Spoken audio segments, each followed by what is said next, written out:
journal vous est offert par le FPI, Fonds des promotions de l'industrie, votre partenaire privilégié pour la réussite de vos projets.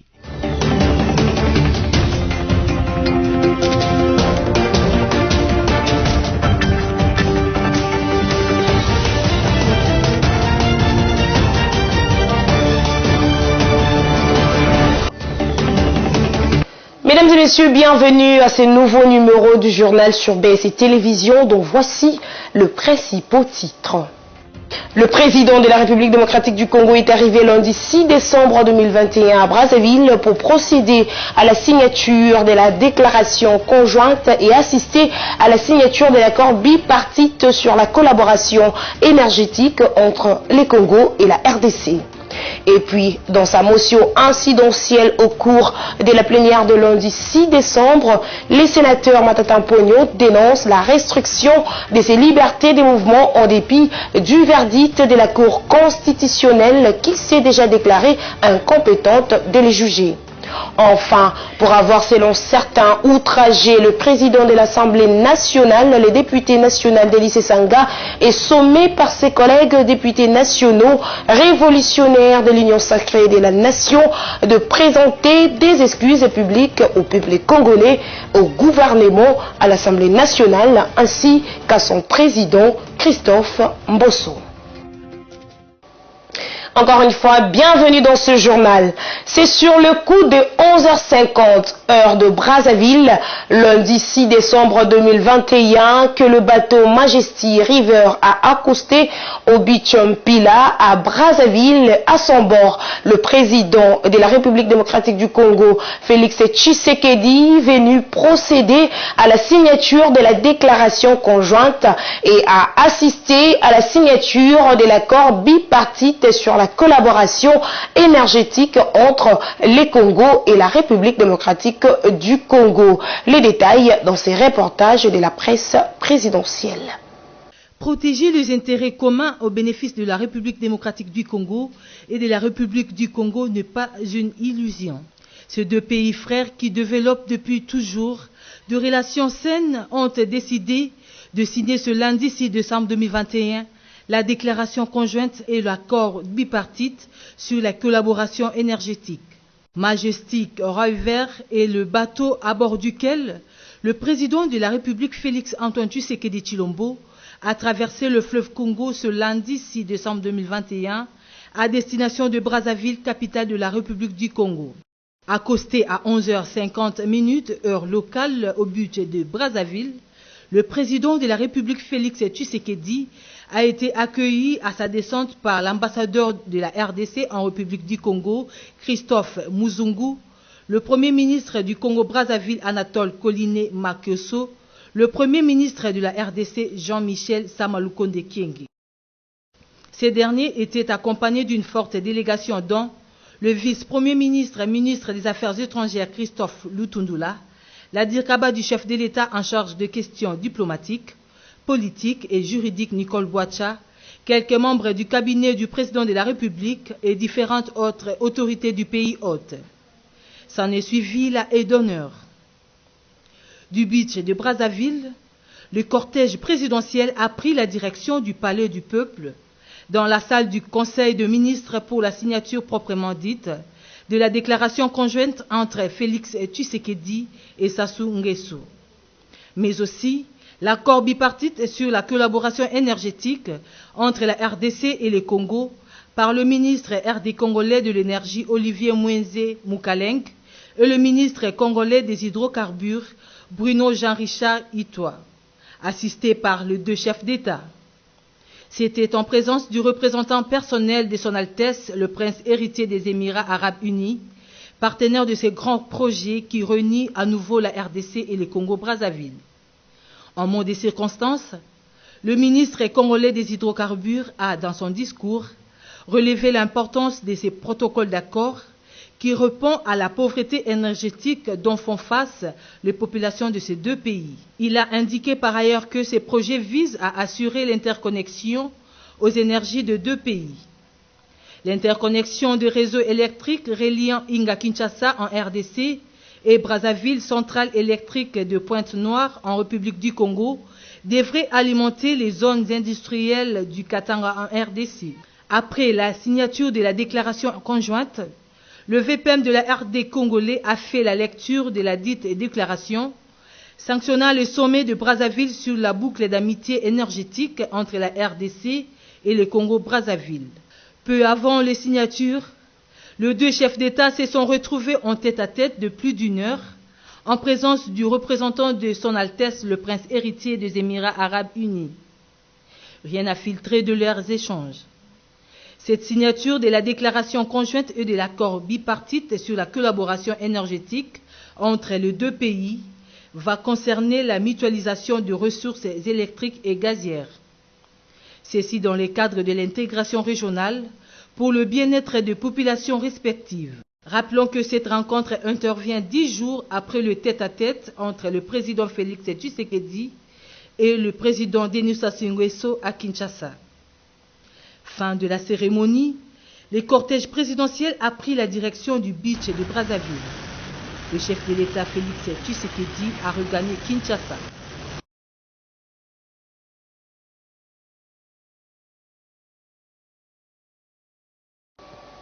Et voilà, dans sa motion incidentielle au cours de la plénière de lundi 6 décembre, le sénateur Matata Mponyo dénonce la restriction de ses libertés de mouvement en dépit du verdict de la Cour constitutionnelle qui s'est déjà déclarée incompétente de les juger. S'imposant à cette décision, le sénateur constitutionnaliste Évariste Bouchab estime qu'il s'agit plutôt de faire appliquer l'article 168 de la même constitution, car selon lui, les arrêts de la Cour constitutionnelle sont inattaquables. On l'écoute. Oui, collègue Bouchab. Moi aussi, je voudrais intervenir. Qui d'autre? Bon, Président, merci pour la parole. Il ne s'agit pas ici de s'inscrire en porte-à-faux eu égard à l'article 151 de la Constitution. Les collègues Matata posent le problème de la protection des droits fondamentaux des sénateurs. Il s'agit ici de l'application de l'article 168 de la Constitution. Les arrêts de la Cour ne sont susceptibles d'aucun recours et sont immédiatement exécutoires. Un arrêt a été rendu, lui restituant toute sa liberté. Et aujourd'hui, il ne comprend pas pourquoi le procureur peut ériger une barrière en ce qui concerne sa liberté de mouvement. C'est cette question de la protection des droits fondamentaux des sénateurs que pose le collègue Matata. Et donc, si nous débattons de cette décision, nous ne contredisons en rien l'arrêt de la Cour, qui par ailleurs lui a restitué toute sa liberté. Si, mais dans tous les cas, je voulais d'abord dire au président que la Cour de cassation s'étant d'abord déclarée préalablement incompétente, le principe qu'il a évoqué est simple. Non bis in idem. On ne peut pas revenir deux fois sur le même dossier, étant donné que cette juridiction s'était déjà déclarée même incompétente pour les poursuites. Ici, les collègues posent un deuxième problème. À partir du moment où les immunités ont été levées, et on conclut au non-lieu, il n'y a rien, pas de poursuite. Y a-t-il une autre procédure pour qu'il puisse récupérer ses immunités? J'ai dit non. La récupération de ces immunités est automatique. À partir du moment où l'arrêt a été rendu, le collègue Matata est libre, il peut aller se faire soigner où il veut. Tout ce qu'il veut ici, c'est le soutien, comme vous l'avez dit au noir président, le soutien de cette chambre. Et nous devons nous opposer qu'on puisse l'empêcher de sortir pour ses soins. Il doit pouvoir bénéficier de la liberté de mouvement parce que l'arrêt de la Cour lui a rendu toute sa liberté. J'ai dit au noir président. Pour avoir, selon certains, outragé le président de l'Assemblée nationale, le député national Délice Sanga est sommé par ses collègues députés nationaux révolutionnaires de l'Union sacrée de la nation de présenter des excuses publiques au peuple congolais, au gouvernement, à l'Assemblée nationale, ainsi qu'à son président Christophe Mbosso. Suivez leur déclaration. Déclaration politique. La coordination des députés nationaux révolutionnaires membre de l'Union sacrée, a suivi avec consternation et indignation les propos outrageants de l'honorable Delis Sesanga à l'endroit du président de l'Assemblée nationale, l'honorable Mbosso Nkodja-Pwanga Christophe, lors de la plénière de ce vendredi 3 décembre 2021. Les propos désobligeants tenus par les collègues Sesanga, du reste récidivistes, jettent systématiquement de l'opprobre et du discrédit sur l'image des marques de l'Assemblée nationale et portent atteinte inexorablement à la dignité et à l'honneur des élus du peuple, lesquels sont tenus au devoir de probité et de délicatesse. La coordination des députés nationaux révolutionnaires condamne avec fermeté tout comportement impropre de nature à décrédibiliser les institutions de la République et à ternir le prestige de l'Assemblée nationale, qui est la deuxième institution de la République. Fort de cette attitude blâmable, la coordination des députés nationaux révolutionnaires exige sans désemparer aux collègues incriminés la présentation officielle à la plus prochaine plénière des excuses révérencieuses au peuple congolais, au gouvernement de la République, à la représentation nationale ainsi qu'à son président, dont la personnalité a été exposée au mépris du public, sous peine d'un déréférement de la question au comité de sages, et c'est conformément aux dispositions pertinentes du règlement intérieur de l'Assemblée nationale. La coordination des députés nationaux révolutionnaires appelle, dans ce cadre, tous les honorables députés nationaux à se désolidariser du collègue récalcitrant et à s'engager, en vertu de la Constitution et des dispositions pertinentes du règlement intérieur de l'Assemblée nationale, à préserver le prestige et la dignité de l'Assemblée nationale. Fait à Kinshasa. D'une information à une autre, envie de voir clair sur l'état des lieux des routes concédées et les péages urbains, le député national élu de la circonscription de Kipushi dans le Haut-Katanga, Nanou Memba, a déposé une question orale et débat destinée au ministre des Infrastructures et Travaux publics. Suivez Nanou Memba après son dépôt. Je viens de déposer officiellement aujourd'hui ma question orale avec débat adressée au ministre des Infrastructures et Travaux publics sur les routes concédées. Qu'est-ce que nous attendons de lui? C'est un état des lieux, des contrats signés et de la gestion des routes concédées. Car aujourd'hui, la population nous fait pression pour savoir quels sont les vrais contrats qui ont été signés et la durée de ces contrats. Et de savoir pourquoi aujourd'hui on ne constate que ce sont les mêmes sociétés, avec les mêmes prix archaïques, avec les mêmes prix fantaisistes convenus entre amis, qui gagnent les marchés, qui exécutent ces projets. Et ces projets aujourd'hui ne sont plus des projets durables pour la République démocratique du Congo, ni pour la population congolaise. Voilà pourquoi aujourd'hui, en tant que représentant du peuple, je demande au ministre des Infrastructures de venir à l'Assemblée nationale nous expliquer, nous faire un état des lieux par rapport à ces secteurs. Et ce qui est encore surprenant, par exemple pour le cas de Kipushi, mon territoire, nous trouvons un péage urbain sur une route nationale. Voilà les inquiétudes, voici les préoccupations et nous demandons que le bureau puisse nous aider qu'avant la fin de cette session budgétaire où il y a possibilité que le ministre vienne nous répondre.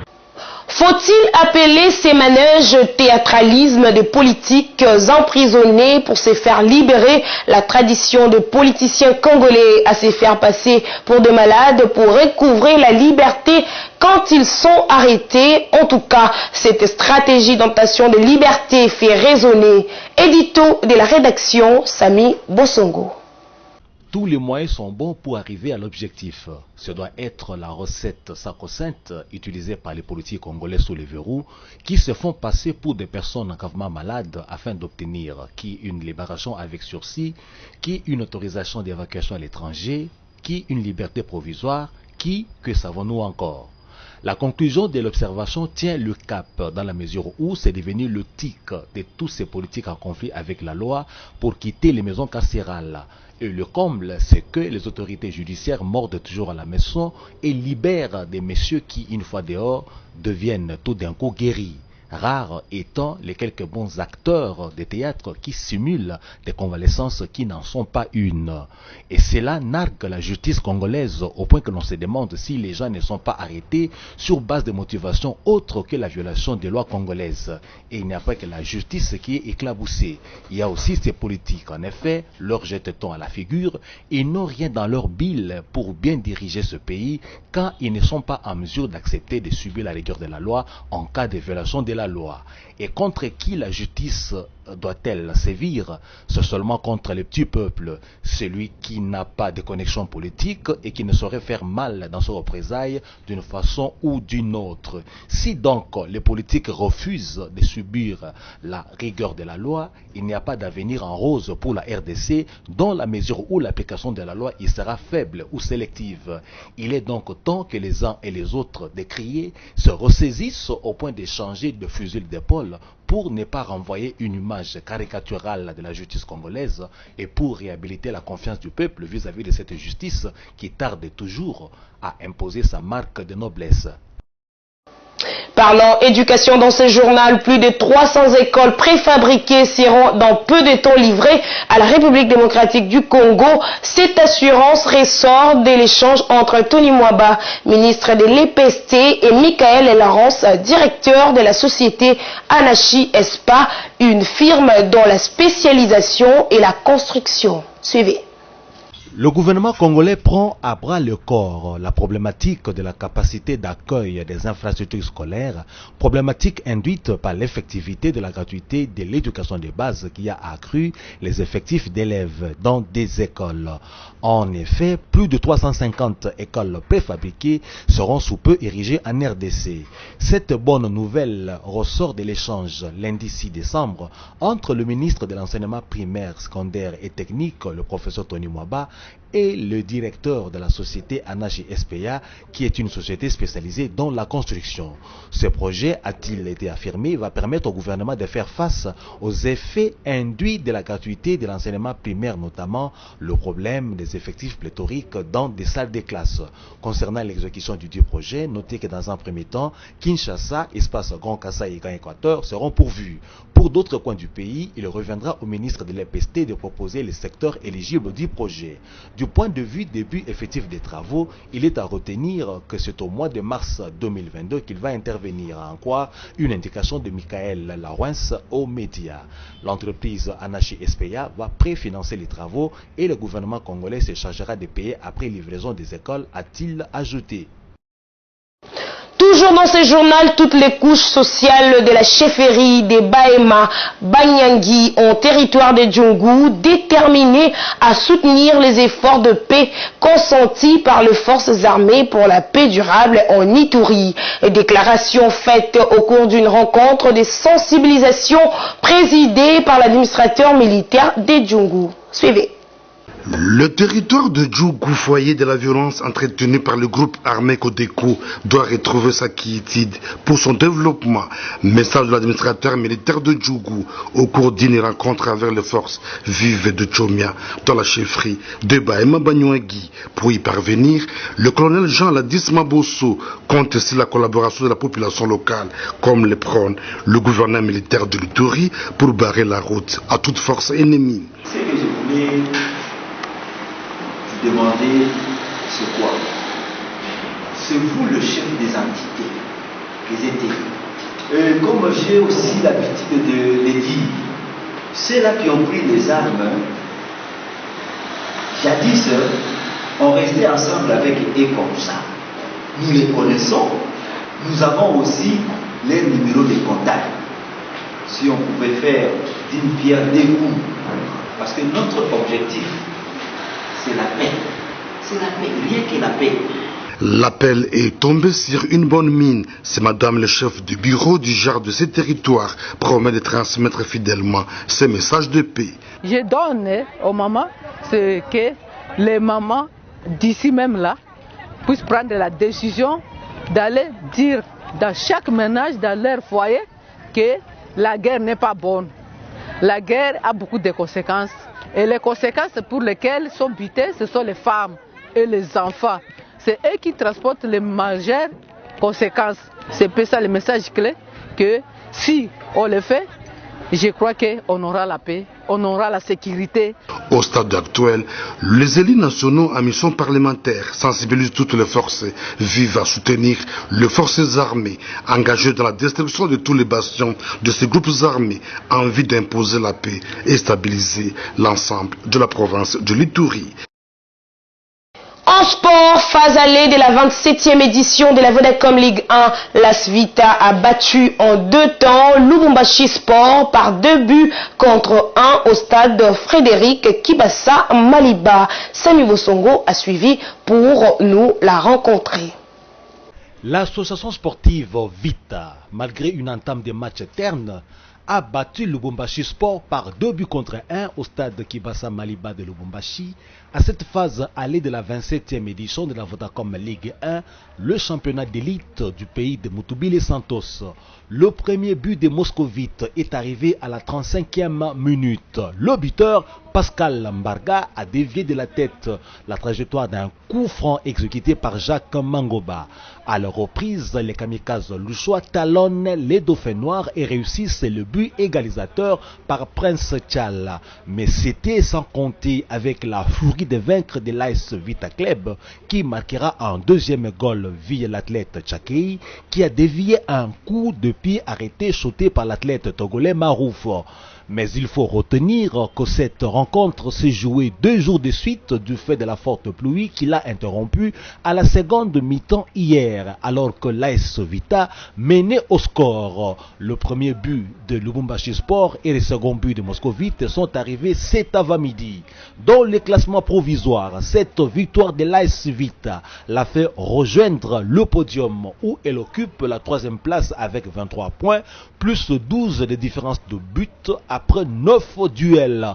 Derrière le tout-puissant Mazembe, premier avec 25 points, plus 19 de goal average au terme de 9 rencontres.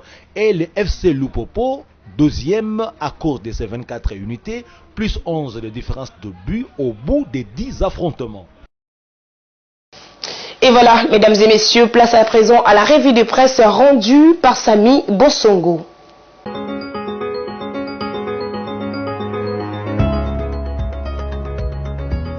Bonjour. La liberté provisoire de Vital Kamerhe fait la une des médias parus ce mardi 7 décembre 2021 et chacun d'eux l'aborde avec sa rhétorique et son regard. Sous le titre RDC, Vital Kamerhe bénéficie de la liberté provisoire, Radio-Okapi.net relève que la Cour de cassation a accordé lundi 6 décembre la liberté provisoire à l'ancien directeur de cabinet du chef de l'État Vital Kamerhe. Selon des sources judiciaires, cette liberté est assortie d'une grande caution et de certaines conditions sans plus de détails. La prochaine étape est de notifier l'ordonnance de la Cour aux concernés et aux responsables de la prison centrale de Makala pour exécution.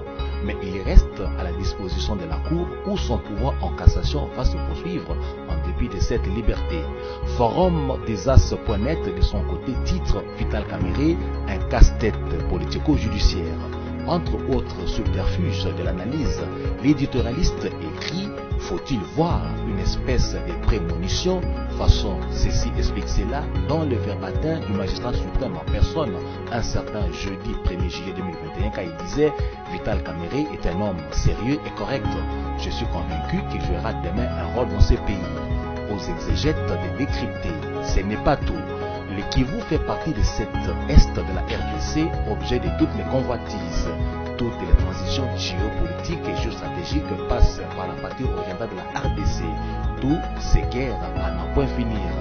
Pour finir, remettons à nous à lepharaonline.net avec son titre « Son pouvoir en cassation ayant été validé, Vital Kamerhe en liberté provisoire ». D'après ces médias, Selon un avocat qui s'est exprimé sous le sceau de l'anonymat, un pourvoi en cassation produit le même effet qu'un acte d'appel, à savoir la suspension d'une décision judiciaire prise contre un justiciable au second degré. Pour les cas d'espèce, Vital Kamerhe est bénéficiaire d'une liberté provisoire qui court jusqu'à ce que la Cour de cassation vide son dossier au plan du fond.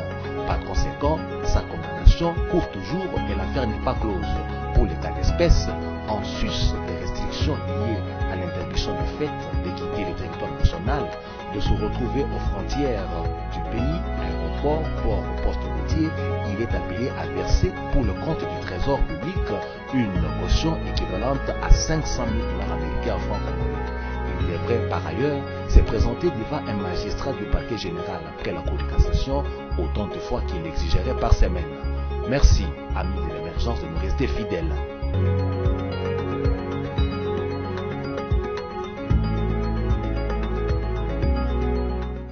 C'était là la revue des presse rendue par Samy Bosongo. Si vous nous avez pris encore des diffusions, voici les rappels de principaux titres.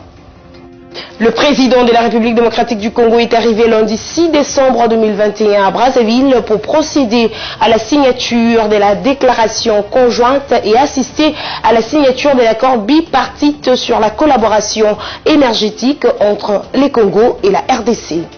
Et puis, dans sa motion incidentielle au cours de la plénière de lundi 6 décembre, les sénateurs Matata Pogno dénoncent la restriction de ces libertés de mouvement en dépit du verdict de la Cour constitutionnelle qui s'est déjà déclarée incompétente de les juger. Enfin, pour avoir selon certains outragé le président de l'Assemblée nationale, le député national d'Élysée Sanga est sommé par ses collègues députés nationaux révolutionnaires de l'Union sacrée de la nation de présenter des excuses publiques au peuple congolais, au gouvernement, à l'Assemblée nationale ainsi qu'à son président Christophe Mbosso.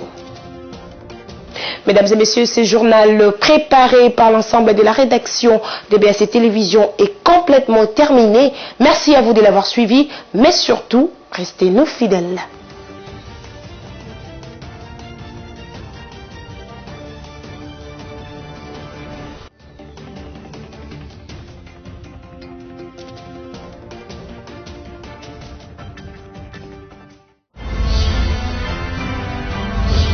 Ce journal vous a été offert par le FPI, Fonds des promotions de l'industrie, votre partenaire privilégié pour la réussite de vos projets.